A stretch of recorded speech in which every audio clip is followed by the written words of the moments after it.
Assalamualaikum warahmatullahi wabarakatuh. Salam sejahtera buat kita semuanya. Hari ini ketemu lagi dan masih dengan saya, Denny dari Rumah Horor Indonesia. Dan hari ini saya akan membacakan sebuah cerita dengan judul Malam Jumat Kliwon. Aku melihat jam menunjukkan pukul 1 pagi. Ini adalah hari ketiga aku tidur larut gara-gara laporan PKL yang belum selesai. Karena aku sangat malas, akhirnya tugasku menumpuk dan membuatku harus bergadang untuk beberapa hari ini. Kafein akhir-akhir ini menjadi temanku dalam mengerjakan tugas. Selain itu, sebuah radio dan TV juga membantuku dari rasa bosan mengerjakan laporan ini. Aku kos di sebuah kosan yang memiliki kamar cukup banyak.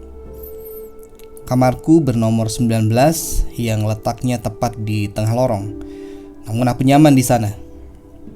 Suatu hari di kampus temanku bilang dia lagi kebelet dan terus-terusan buang air besar. Sepertinya temanku Aji ini kurang enak badan. Untuk itu dia meminjam kamar kosku untuk beristirahat. Karena aku masih ada urusan di kampus, aku pun memberikan kunci kamar kosku itu kepada temanku. Aji pun langsung pergi ke kosanku sementara aku masih menunggu Pak Ridwan dosenku, tapi beliau tidak datang.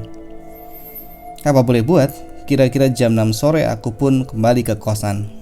Sampai di depan kosan terlihat lampu kamarku menyala. Ketika aku akan buka pintu ternyata pintunya dikunci di dalam. Aku pun mengetuknya. "Ji, bangun. Aku udah datang, bukain pintunya Ji," ucapku. Aji sepertinya tertidur pulas. Aku mendengar suara Aji dari dalam dan juga suara beberapa orang lainnya. Aku pun terdiam sejenak dan menunggu. Lalu tiba-tiba gagang pintuku itu bergerak-gerak sendiri. Gagang pintu itu digerakkan dari dalam. Sambil terdengar suara tertawa kecil dari dalam kamar. Gagang itu pun akhirnya berhenti bergerak. Aku memanggil Aji kembali, namun mendadak kamarku menjadi hening. Tak lama kemudian dari arah tangga muncul seseorang yang berjalan mendekatiku. Aku begitu kaget ketika yang aku lihat itu adalah Aji. Aku bertanya dia dari mana. Aji pun menjawab kalau dia dari apotek habis membeli obat. Dia berkata sambil menyodorkan kunci kamar dan langsung pamit kepadaku. Aku hanya bisa diam. Setelah Aji pulang, aku langsung membuka pintu kamarku dan ternyata terkunci dari luar. Di dalam ruang kamarku memang tidak ada siapa-siapa. Seketika bulu kuduku berdiri. Aku memeriksa ruang kamar yang tampak jelas benar-benar kosong itu. Aku mencoba untuk menghiraukannya dan langsung tidur di ranjangku. Hingga beberapa menit kemudian aku pun tertidur. Ketika aku terbangun, terlihat jam menunjukkan pukul 11 malam. Aku langsung bergegas ke kamar mandi dan mengganti baju, lalu ke depan laptopku untuk melanjutkan laporanku lagi.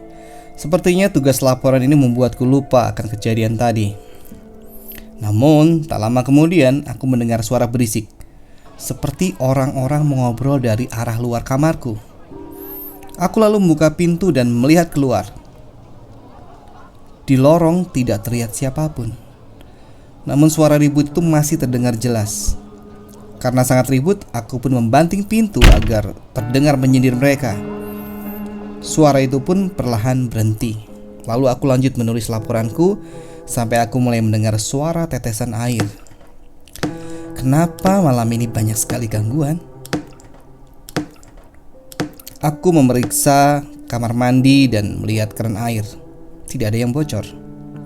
Namun saat aku berbalik dan melihat ke arah ventilasi bawah di pintu depan kamarku, di sana terlihat sebuah genangan air. Perasaan tadi tidak ada air di sana. Rasa penasaran membawaku untuk membuka pintu. Saat aku membuka pintu, astaga, aku langsung terperanjat karena di depan pintuku terlihat banyak sekali kepala-kepala bertebangan tanpa badan. Wajahnya hancur berantakan dan sangat menyeramkan.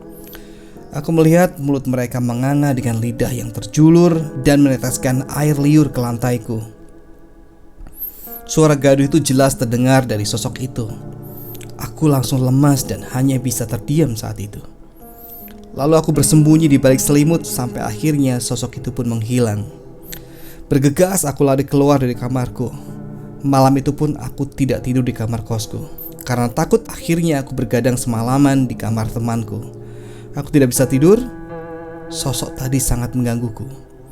Setelah aku bercerita kepada temanku, aku pun baru sadar bahwa malam itu adalah malam Jumat Kliwon.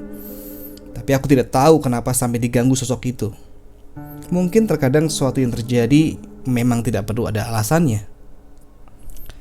Oke, sekian cerita kali ini. Sampai ketemu di cerita-cerita berikutnya.